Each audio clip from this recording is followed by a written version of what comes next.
Well, as we've been talking about all week, lawmakers on Capitol Hill continue to go back and forth on our nation's budget, and if compromises aren't made, some government offices could close. But some of the budget has been worked out with cuts in spending, and some say these cuts are going to keep the government operating. Joining us now is Congressman Tim Griffin. He joins us to talk about all these cuts. You call them consumer resolutions, but in essence, you know, the measure you guys passed, $61 billion in cuts. Why don't you like to use the word spending cuts? Well, I do. You do? I do, absolutely. Anybody who says that we're going to get the budget balance without cutting is mistaken. You know, what's interesting is the continuing resolution, excuse me, that we've been working on, that's just to fund the remainder of the year. Mm-hmm. They'll get y'all through till September, right? September. And the president's budget that he's just proposed is for next year. Mm-hmm. So we've sort of got two different debates going on at the same time. But a lot of these measures getting a lot of heat. You know, it defunds health reform, Planned Parenthood, public broadcasting. A lot of these issues, some people say, dead on arrival in the Senate. Sure. So why go to that extreme? Sure. Well, I think that first and foremost, we're bankrupt. We have a $1.5 trillion deficit this year, which means you talked about the 61 billion figure. We could have cut 10 times that, and we'd still only be halfway to the 1.5 trillion deficit, getting rid of the deficit. The point is, it's a small percentage of what we're in the red. So is that necessary to go that far?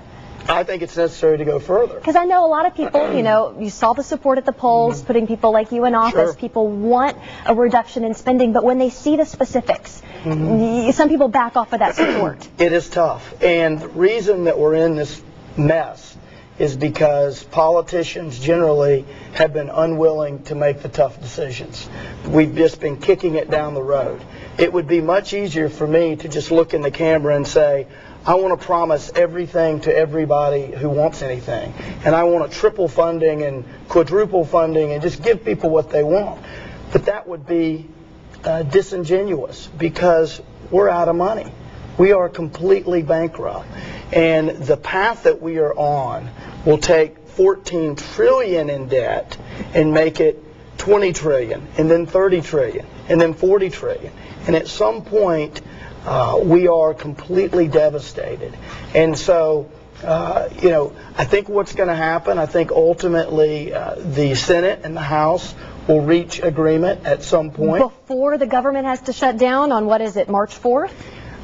I hope so. I surely hope so. A lot of people say if this happens, if there's a government shutdown, it's not going to bode well for Republicans because Sure. public will, in a sense, Sure. blame you like they did in the 90s when we Sure. saw a government shutdown. So certainly you don't want to see that happen, right? Well, no one has an interest in seeing the government shut down. I think that ultimately our request is simple.